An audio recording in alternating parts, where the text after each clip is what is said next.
A ideia da Previdência é justamente essa, é você acumular um patrimônio lá. A ideia não é uma reserva de emergência ou uma poupança que você está juntando dinheiro lá.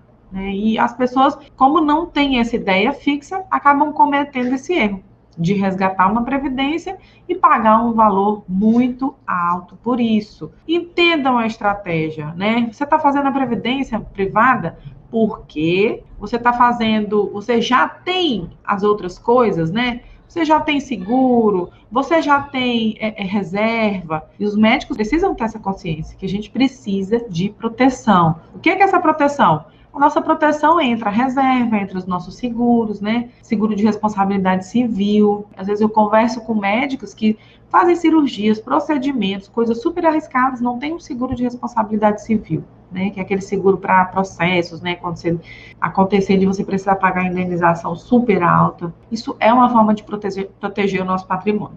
Então, se você não tem nada disso, aí você faz uma previdência, se acontecer qualquer coisa aí no meio do caminho, você vai precisar de dinheiro de uma forma urgente, e aí você vai fazer o quê? Saca a sua previdência privada e perde dinheiro aí nessa estratégia errada. E lembrando que o PGBL, a tributação é sobre o todo, e o VGBL é sobre o lucro. A tabela progressiva é uma tabela especial, tá? Uma tabela diferente. Cada ano sai uma tabela diferente, mas é uma tabela que vai progredindo aí. Mas para quem tem renda menor, ela é menor, para quem tem renda maior, ela é maior. Dependendo da sua renda, você consegue até chegar a 100% de dedução do imposto. Mas você precisa declarar tudo, né? Tem uma declaração diferente. Quando a gente vai escolher um carro, a gente pergunta, é gasolina? É diesel? O carro é isso? O carro é aquilo? Quanto que esse carro gasta? E quando a pessoa vai contratar a previdência, ela não pergunta.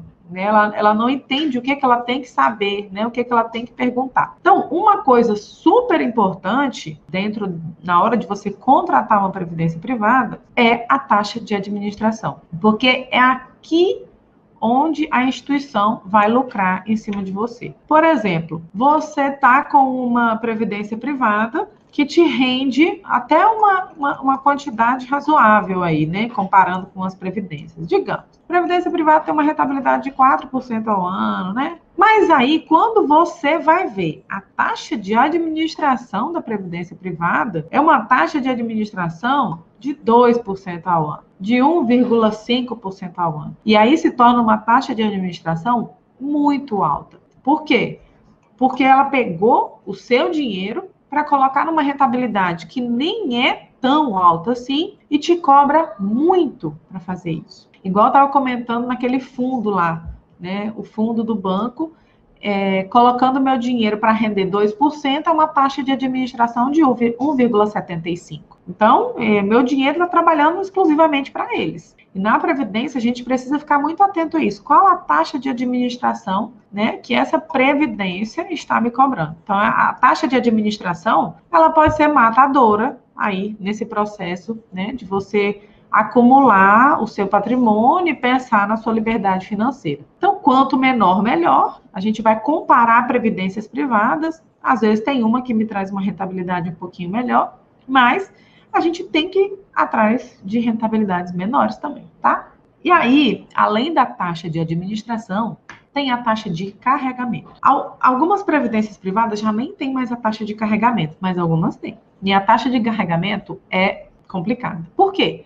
Toda vez que você coloca dinheiro lá, eles tiram uma porcentagem.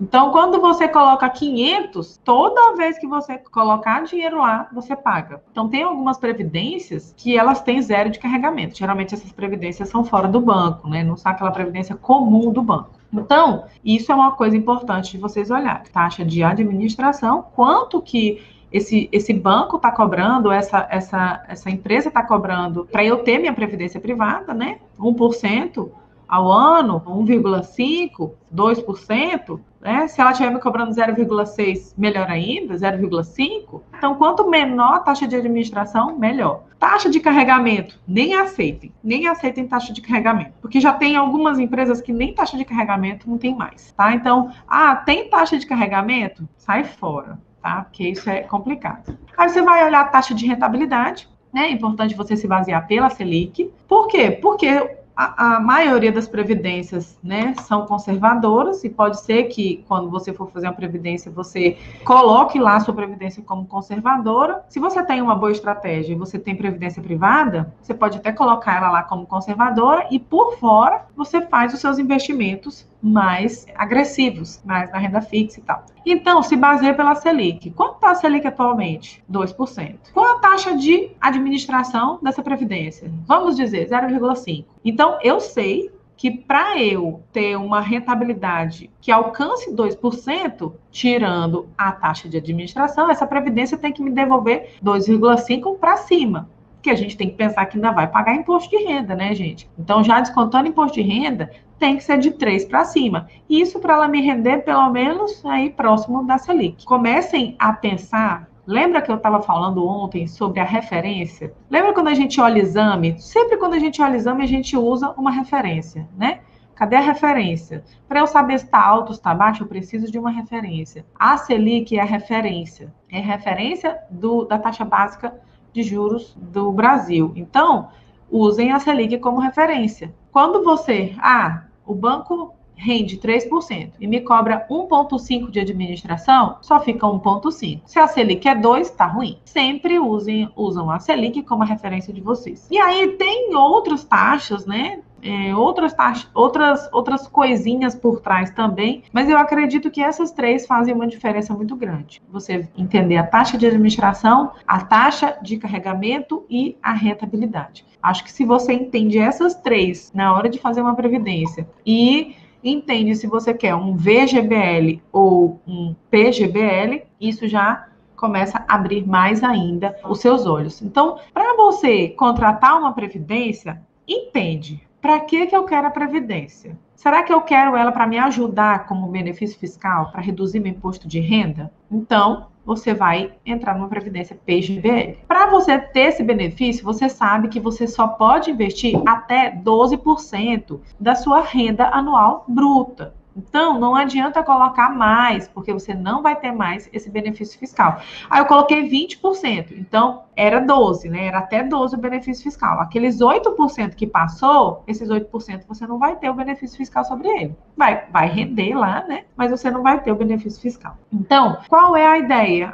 Eu quero ter uma parte do meu investimento como um pecúlio, né? Ou seja, se acontecer alguma coisa, se eu morrer, essa parte entra como sucessão. Então, o restante vai entrar em inventário e a parte da previdência não entra. Então, sempre quando a gente tem, né, investimentos, isso pode ser interessante, isso pode ser uma boa estratégia ter a previdência. Por que eu estou falando hoje que ela pode ser um sabotador muito grande? Porque ela não pode ser a sua única saída para a aposentadoria. Não considere a previdência privada como a sua única saída para a aposentadoria.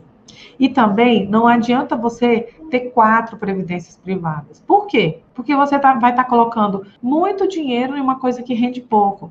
A estratégia você pode até ter sua previdência privada, né, como uma parte mais segura aí dos seus investimentos, porque ele vai ter uma certa segurança lá, né, na renda fixa não vai render muito, mas vai ter uma certa segurança. E o restante você precisa buscar rentabilidade melhor. Você precisa entender que o processo, né, de acumulação de patrimônio e de liberdade financeira, ele precisa de uma rentabilidade razoável. E isso vai entrar em 8% ao ano, 10% ao ano, 12% ao ano. E então, se a gente alcançar uma rentabilidade de 12% ao ano, já vai ser uma rentabilidade bem legal.